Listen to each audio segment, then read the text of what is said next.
Narrativas humanizadas do cuidar, o gesto lúdico que transforma a experiência humana. No nosso episódio de hoje, a sala de aula além do muro, o ensino lúdico em tempos de crise. E olha quanta crise a gente vem vivenciando nesses últimos tempos, principalmente dentro da educação. Nós vamos entrevistar hoje uma professora que a gente gosta demais, uma pessoa que nos apoiou muito em Porto Alegre e agora está em Florianópolis. Nós vamos discursar um pouco sobre a flexibilidade curricular e o brincar e a literatura na manutenção da rotina e o aprendizado em momentos de fragilidade. O foco será nas narrativas educacionais que apoiam a saúde mental. Nossa entrevistada é a Nana Nunes. Tudo bem, Nana? Oi, boa tarde. A Nana é graduada em Pedagogia com ênfase nos anos iniciais pela Pontifícia Universidade Católica do Rio Grande do Sul, onde se especializou em alfabetização.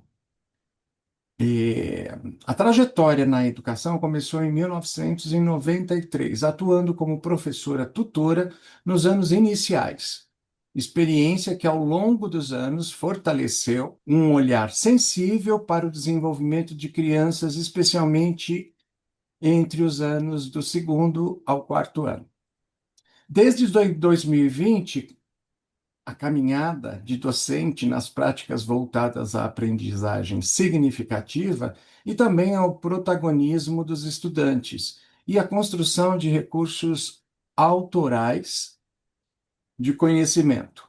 Eu diria a construção, quer dizer, todo professor o tempo todo precisa pensar, né, em planejar. Eu sempre brinco que quando eu comecei a dar aula eu tinha 32 anos, meus alunos tinham 22, isso na universidade. Hoje eu tenho 65 e os alunos também continuam com 22. Então, é um processo de aprendizagem constante, contínuo. Paralelamente à sala de aula, ela integra, desde 2004, a Associação Vive e Deixe Viver, onde atuou como formadora e vem atuando também como formadora dos contadores de história em Porto Alegre. Esse trabalho representa um compromisso profundo com a humanização, levando a literatura como possibilidade de acolhimento, escuta e transformação nos ambientes hospitalares, impactando crianças, famílias e equipes de saúde. A Nana tem como principais interesses profissionais a leitura e a escrita nos anos iniciais, a formação de professores, a alfabetização, a literatura e a cartografia de projetos de aprendizagem. Acredita que a educação é um espaço de fato de encontros, né? Parodiando o nosso querido Gabriel Perisset, o nosso pensador. Se a gente tem encontros saudáveis, os ambientes também são saudáveis. Ou seja, é uma dedicação para que a gente consiga fortalecer o desenvolvimento integral das crianças e o constante aprimoramento nas práticas pedagógicas. Sejam muito bem-vindos ao nosso encontro sobre narrativas humanizadas do cuidado. Aqui exploramos como a educação e a saúde se entrelaçam através da cultura e do trabalho voluntário para transformar realidades. Vamos descobrir como o poder das histórias e a dedicação espontânea podem humanizar ambientes e fortalecer o exercício de cidadania. Começa agora mais um episódio dedicado à arte do cuidar. Sou Valdir Semino, fundador da Associação Vive Deixe Viver, desculpe, professor universitário e coordenador de práticas extensionistas do Centro Universitário FAAP. Como empreendedor social, na Vive Eduque, estarei com vocês nesse bate-papo, nesse encontro muito saudável.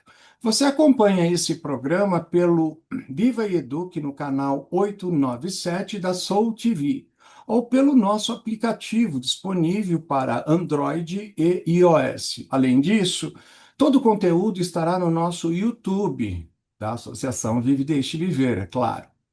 O tema do programa de hoje é a sala de aula além do muro, ou além dos muros, né? O ensino lúdico em tempos de crise. Vamos conversar sobre esse assunto, trazendo reflexões, exemplos práticos e caminhos para aplicar esse conhecimento no dia a dia.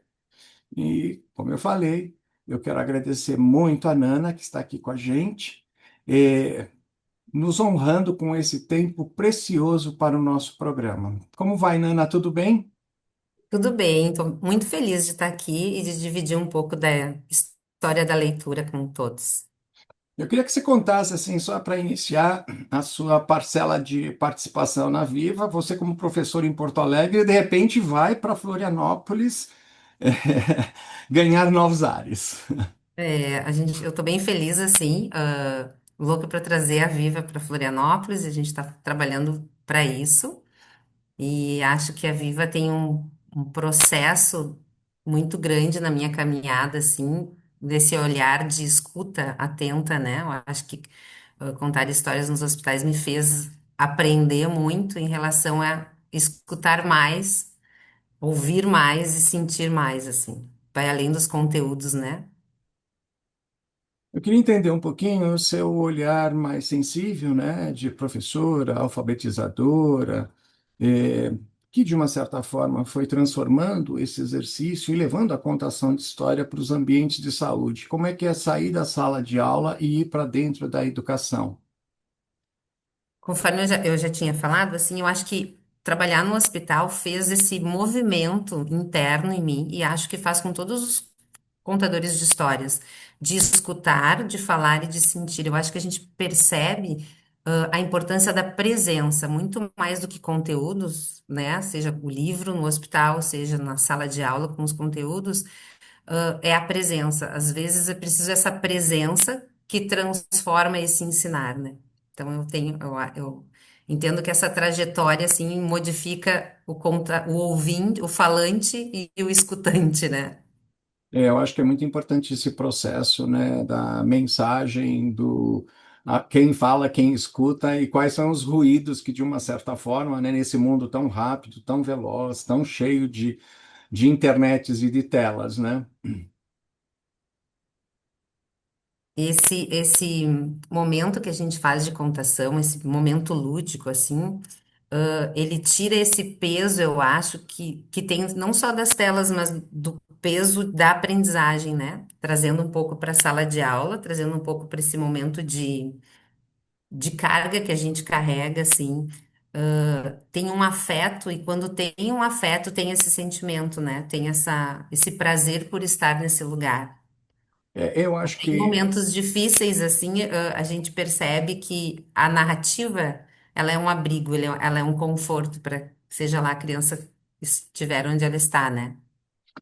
acho que quando a gente provoca, né, dentro da alfabetização, o encontro, o afeto, como você mesmo colocou, né, e pensar que você também atua com um público que está em formação, né, e que nós estamos vivendo crises, fragilidades, né, hoje mais do que nunca, pós-pandemia, muitas crianças ficaram fora da escola, fora do convívio, né, social. Isso, de uma certa forma, impactou muito e a gente vem sentindo ainda para os próximos anos isso, né? Muitas crianças deixaram de aprender no momento certo e hoje estão carregando aí um atraso, né? Que não deixa, de uma certa forma, de provocar essa sensação de vazio, né? Para muitas delas, né? Eu queria entender um pouquinho como é que você tem visto, né, a contação de história dentro do âmbito escolar, né, como um refúgio, né? Como é que você atua levando, né, provocando a literatura junto aos jovens, que muitas vezes o livro ainda é indesejado, né? Infelizmente, no nosso país, a gente, graças a Deus, que agora a gente tem uma provocação do Plano Nacional do Livro da Leitura para a gente elevar e aumentar, né, os leitores no Brasil. Eu queria entender um pouquinho como é que você brinca com isso dentro da sala de aula.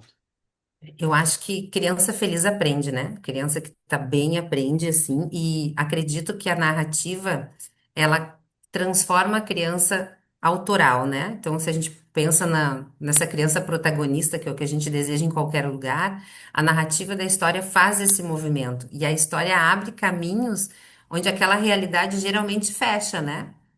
Em momentos em que eu fui como contadora nos hospitais contar a história, a realidade é tão dura que eles não entendem como eu posso, né, me sentir leve nesse momento. E a contação de histórias faz isso, ele se transporta para um momento de leveza, assim. Então, a parte lúdica faz com que a aprendizagem aconteça. E o lúdico, quando a gente diz, não é sair a brincar, fazer palhaçada, e não, é o Hum. lúdico no estar presença mesmo naquele momento e que a história faz a criança ou o aluno se sentir protagonista daquela narrativa. Então, Eu pode acho. virar quem quiser, né, naquele momento da narrativa. Eu acho tão interessante, né? Eu sempre provoco, e alguns contadores sempre colocaram para mim essa ação, né? Quando você abre um livro, você pode ser tudo aquilo que os personagens, os ambientes estão provocando, né? E a criança também, né? Eu acho que você colocou claramente esse processo de transformar a criança no protagonista, né? Você percebe que todas as crianças mergulham profundamente nesse ato de ser protagonista, ou você sente ainda que tem crianças que existem a dificuldade? É lógico, hoje nós atuamos com a saúde mental e nem todas as escolas estão preparadas. Eu queria saber exatamente no seu trabalho hoje esse ser protagonista, esse transformar a criança em protagonista, é, o quanto isso pode, de fato, provocar a participação dela ou também a percepção de você ver crianças que muitas vezes estão acanhadas ou têm problemas, né? Essa identificação de problemas rapidamente na vida da criança. Diferente, Valdir, do hospital, que a gente não precisa ter uma intencionalidade pedagógica naquele livro, sim, um cuidado pedagógico, né? Não vou Uhum, lá com a intenção de fazer aquele paciente comer mais ou aquele paciente, não é esse o nosso objetivo, mas na sala de aula eu trago com intencionalidades emocionais também. uhum. Claro que eu tenho esse cuidado com o hospital, e quando tem uma escuta com delicadeza, uma intenção genuína nessa troca, e aí também no hospital e também em sala de aula, eu acho que ela atravessa essa barreira e tem a questão do acolhimento. Vira um acolhimento. A narrativa, ela vira uma acolhida. E a impressão que me passa, em qualquer lugar que eu estou contando histórias, é que quem ouve se sente abraçado. E acho que é o que tem faltado nesse momento é esse abraço afetuoso, esse abraço delicado, esse abraço de encontro, esse abraço de verdade. Eu sempre acreditei que as narrativas, que as histórias fazem esse movimento. E no momento em que o meu escutante, né, tá ouvindo essa história, tá ouvindo, ele percebe que esse abraço vem e aí a troca e o aluno se sente, ou o paciente se sente, sim, o protagonista daquele momento. E eles esquecem esse mundo tão duro que fecha essas portas, que não permite com que eles façam isso, né? Abre a televisão, o jornal, as Uhum. próprias literaturas hoje estão tão pobres de poesia, né? Que eles precisam se encontrar nisso. Então, quando a gente leva, isso a gente batalha muito na nossa formação de contadores de histórias, que não levaram um livro porque a capa é bonita. A gente precisa estudar esse livro, a gente precisa ler, a gente precisa apreciar como uma boa comida, uma boa, né, Uhum. música. Apreciar essa história que a gente está fazendo para que o nosso ouvinte entenda que essa escuta, bom, essa pessoa acredita no que está lendo para mim. Eu acho que a comida, a alimentação alimenta o corpo e a literatura, a leitura, o brincar alimenta a alma, né? O cérebro, Exato, né? Desse exato. processo. Eu queria entender um pouquinho, né? Como você bem colocou, a gente não tem um propósito pedagógico ao ir para o hospital, mas a gente tem uma importância muito grande de levar possibilidades para a criança escolher. Quando a gente está dentro da sala de aula, é lógico que existe o processo pedagógico, existe o planejamento do professor. Além dos livros que efetivamente têm que entrar no processo pedagógico, como é que você escolhe ou determina os livros que você vai provocar outras leituras? Quando a gente faz o planejamento, é muito interessante porque a gente faz de cima para baixo, né? O professor escolhe o livro para as crianças. Quando Uhum. a gente abre um leque em que as crianças escolhem os livros, e aí a gente faz uma curadoria desses livros, funciona bem. Quando eu escolho os livros, sempre trago essa intenção assim, bom, é uma turma, vou dando um exemplo assim, uma turma que precisa falar de humanização, de cuidado, de empatia, histórias que tragam isso nas entrelinhas, né? Nas Hum. metáforas, assim. E aí essa escolha é uma escolha de um texto que traga uma sequência de narrativas, uma sequência, aquilo que a gente aprendia na escola, e eu acho que esse cuidado não é só em sala de aula, quando a gente vai escolher um livro para dar de presente, quando a gente vai escolher um livro para ler para os nossos alunos ou no hospital, é um livro que tenha início, meio e fim de forma consistente, não rasa, né? Então, pensar nessa verdade dessa escuta, nesse observar esses alunos, eu acho que quando a gente trabalha no hospital, assim, é entender esse ambiente na sala de aula, é entender esse ambiente para que a gente possa levar essa vontade, sabe, um pouco Sherazade, assim? Sim. Ponto e vamos ver o que e fazer esse gosto de quero mais assim. Eu lembro que o primeiro momento que eu conto a história, eu consigo segurar esses alunos para perto de mim e para que eles tenham uma aprendizagem significativa nas histórias. Eu acho que se as pessoas entendessem o poder das histórias, assim, existe um escritor, se eu não me engano, não vou lembrar agora, uruguaio, que ele diz professores que contam histórias no início do turno e no final do turno fazem com que seus alunos se desenvolvam muito mais, né? Então, eu acredito muito nisso, assim, e comprovo que as crianças que ouvem histórias se tranquilizam e têm vontade, e a gente acaba sendo esse agente, né? Nós somos esse agente que leva, né? Porque eu conto a história, no outro dia não tem lista de espera na biblioteca, por exemplo. Que Então, ótimo. isso para mim é fascinante. Aí já está meio caminho andado, né? Não deixa de ser ciência, né? E pesquisa, acho que Exato. vale a pena até Pensar numa provocar. pesquisa, né? Eu acredito também muito nessa possibilidade da criança mergulhar no Era uma Vez, né? Quando ela entra dentro dessa bolha, ela vai encontrar todo o afeto, carinho e vai resolver também seus problemas, porque a história traz, né, nas entrelinhas, respostas, né, para os anseios da criança, né? Eu queria também saber, você como formadora de contadores de história da Vive e Deixe Viver, e que você está preparando pessoas para esse encontro, né? Qual é o elemento essencial de uma narrativa humanizada, né? Quais as barreiras que essa narrativa consegue romper, né? Existe, de fato, esse acolhimento imediato, mas a gente sabe que tem crianças que recusam, né? Sim. E tá tudo bem, né?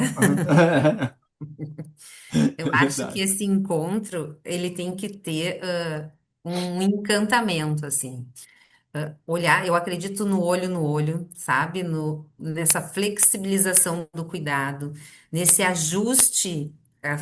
Bem disse, né? A gente leva vários livros, a gente não sabe o que que eles vão querer ouvir naquele momento, assim.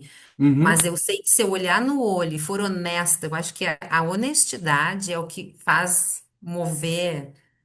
Ser honesta com o que eu estou sentindo, ser honesta com aquela narrativa que eu estou lendo, e eu acho que isso a gente fala na formação, né?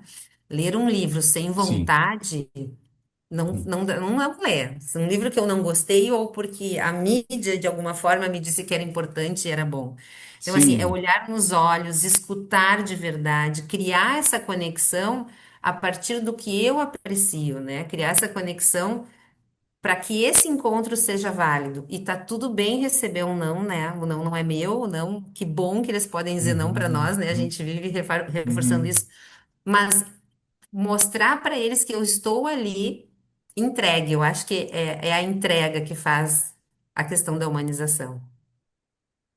Gente, eu peço licença para fazer uma pequena pausa nesta nossa conversa para dar um aviso importante. Desde 2001, a Associação Vive e Deixe Viver realiza diversos eventos que tratam do desenvolvimento humano, impactando profissionais e estudantes da área da saúde, educação e cultura. né, utilizando o storytelling, a contação de história, para humanizar as relações. Nós somos, nesse programa, patrocinados pelo Instituto Helena Flores Bal. E a realização é da Associação Vive e Deixe Viver. Então, mensalmente temos o programa e em novembro desse ano, nós teremos o evento presencial, que faz o mesmo nome do programa. Então, a gente tem aí o próprio Instituto Helena Floresbal e também a PUC de São Paulo, nos ajudando nessa missão, né? Fazendo encontro de estudantes, professores, profissionais da saúde, para que a gente possa discutir com mais profundidade a contação de histórias. Vamos para um pequeno intervalo e voltamos já já.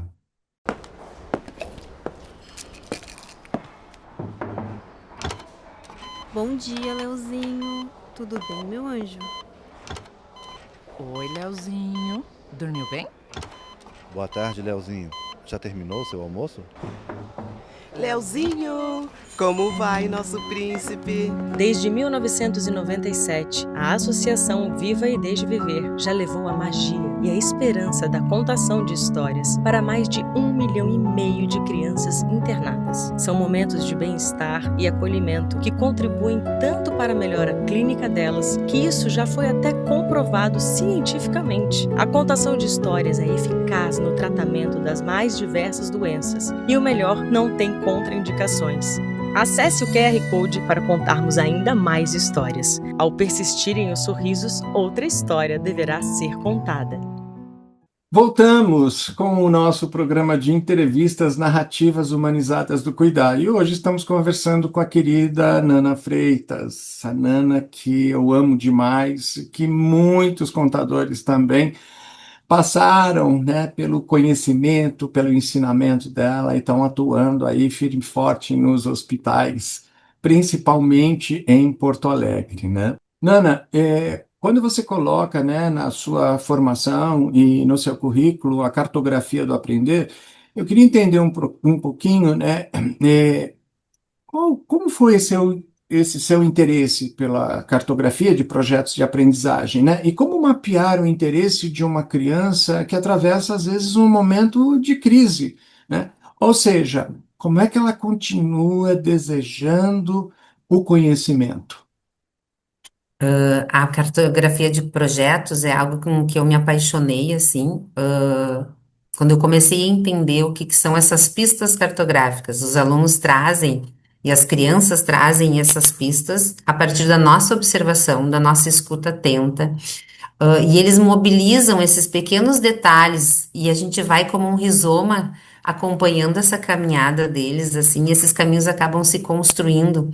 E aí, quando tu traz o que está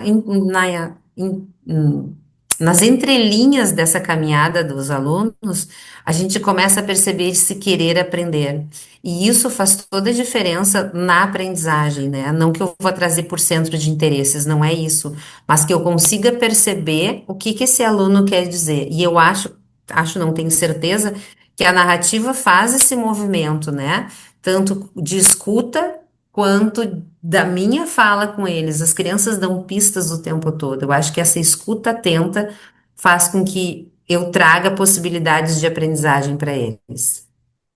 Eu acho importantíssimo, né? A gente estar sempre olhos atentos e preocupado com o conteúdo. Eu sempre coloco no próprio curso de formação ou na relação da formação de pessoas para o. Se você não tiver inteiro naquele momento, né? Porque às vezes também a gente não consegue estar inteiro, mas estar inteiro é de fato ter consciência de todo o conteúdo que a gente está transmitindo. E a escuta qualificada é o que faz a diferença. Eu concordo plenamente com esse seu posicionamento. E eu acho que até que vale a pena, mais para o futuro, a gente fazer talvez uma aula expositiva sobre cartografia, né? Ai, acho fantástico, eu vou amar. Trazer isso como um foco para a gente ganhar mais tempo em cima dessa relação e de como a gente pode multiplicar isso junto aos contadores da Viva, mas também à sociedade e aos professores que tanto precisam disso, né, nesse processo. E acho que a Pode cartografia, falar. Uhum.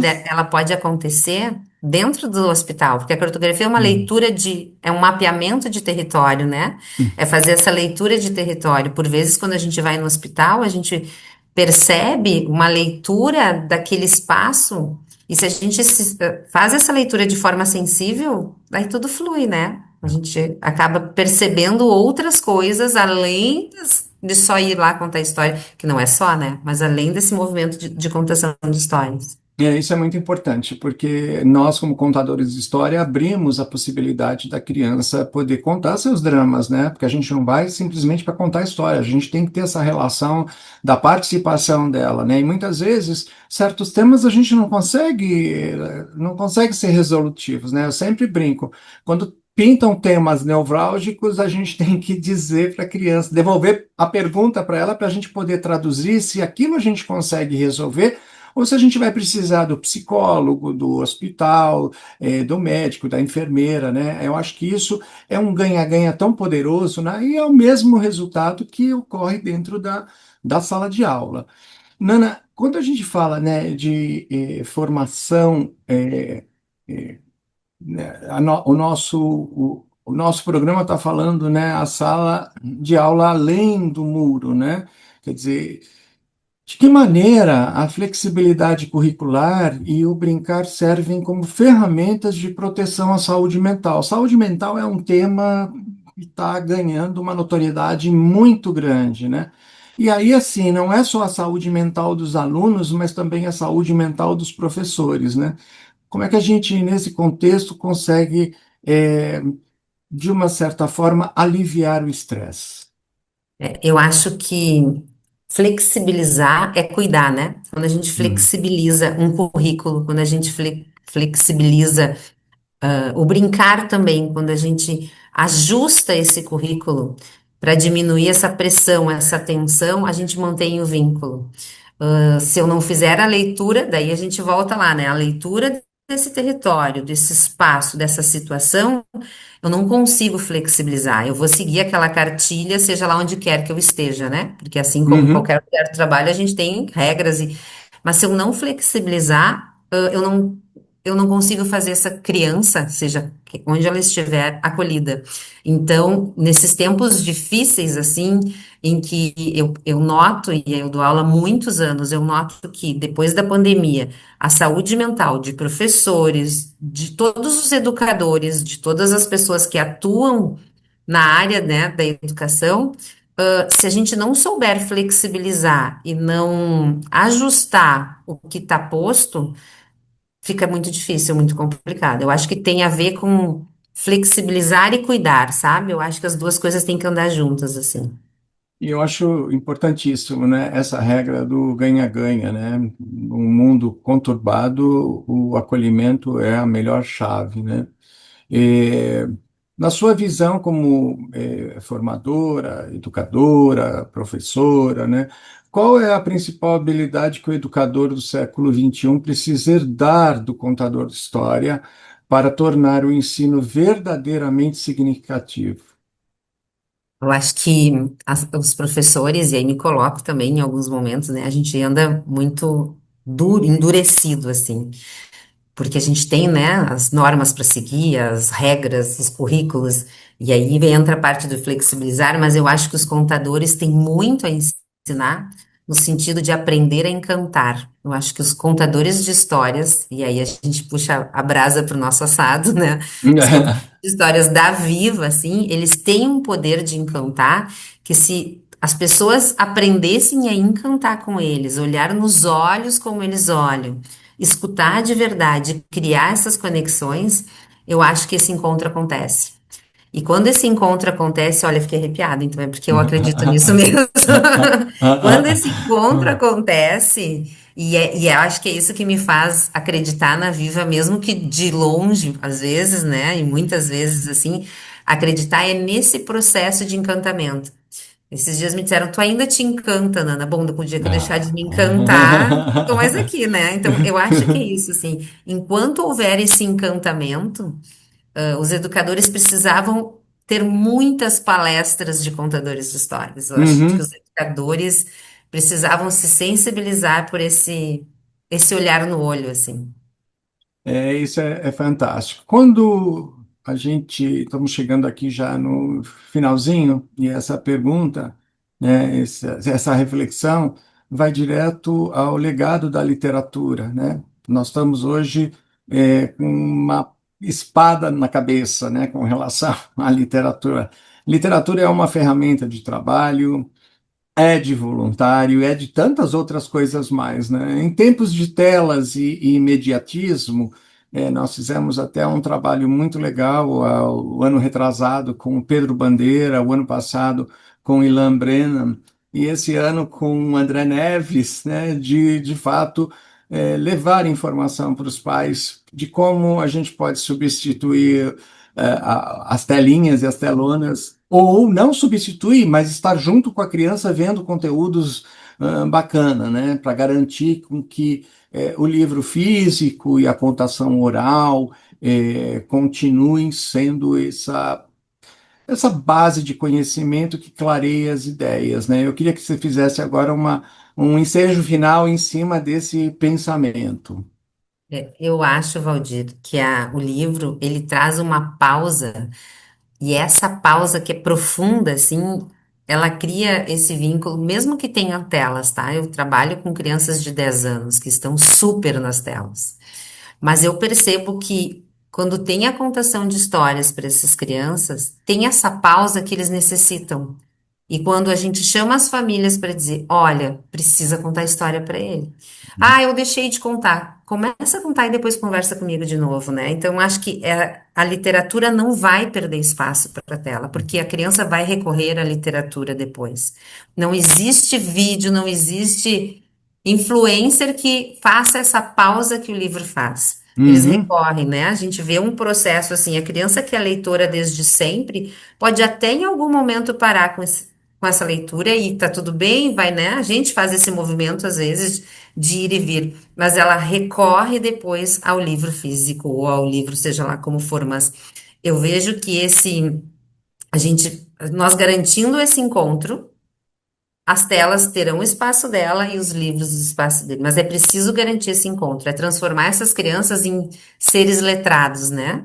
É levar Uhum. em livraria, é contar histórias para eles, é levar em momentos de contação de histórias. Eu acho que a gente precisa proporcionar esses encontros. Proporcionando esse encontro, a tela não tira o espaço. Em muitos momentos no hospital, a gente chega e as crianças estão no computador, no videogame, e a gente pede licença. Muitas vezes, quando eu chegava e dizia, posso baixar um pouquinho a televisão, eu ouvia, pode desligar a televisão no quarto da Santa É. Casa, né? Então, Uhum. chega lá e desliga e aí ele para, é o momento de parar, e eu acho que é esse espaço de pausa que tem uma profundidade que a gente não sabe onde alcança, mas ela vai, atua direto daí nas veias, assim, dessa criança, né?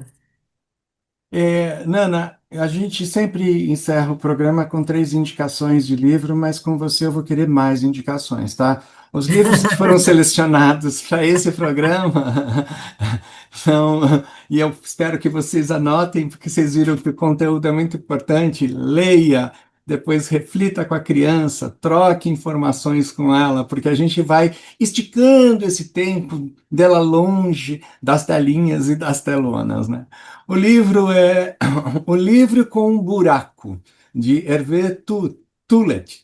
Transforma, né, esse livro em um portal interativo onde o buraco central assume diversas funções lúdicas, conforme a imaginação da criança. A obra desafia os limites do papel ao incentivar o uso do corpo e dos objetos para completar cada cena. É um convite à brincadeira pura, no qual a invencionice, vamos dizer assim, do leitor preenche o vazio nas páginas. Depois a gente vai indicar também A Parte que Falta, inspirada na obra de Shel Silverstein, é o mesmo autor da Árvore Generosa. Essa história narra a busca de um ser incompleto, com sua parte faltante pelo mundo. Ou seja, nessa jornada sobre relacionamentos, o protagonista descobre que a plenitude não depende de encontrar o outro, é uma reflexão sensível para todas as idades sobre o amor próprio e a verdadeira origem da felicidade. A gente quer ser feliz, todo mundo quer ser feliz, né? É, depende da intensidade que a gente faz isso acontecer. E também, Marina Colasanti nos traz A Moça Tecelã, um trabalho extraordinário que tem os traços e desenho do Demóstenes, cujos desenhos foram transformados em bordados pelas irmãs Dumont. A obra narra a história de uma mulher que tece sua própria realidade, criando e desfazendo desejos conforme sua vontade. É um encontro sublime entre a escrita sensível, né, da Marina, e a arte visual que reforça o poder da autonomia feminina. Agora, Nana, eu quero que você indique um livro, ou mais de um, do André Neves. Ah, eu indico vários, né? Mas eu sei que tem uns que ele dedicou para a família, para É, você, Antônio e o na Emerson. verdade, eu indico todos, porque eu amo Ah, todos os livros do André e acho que são livros sensíveis, livros que trazem, que tocam assim profundamente.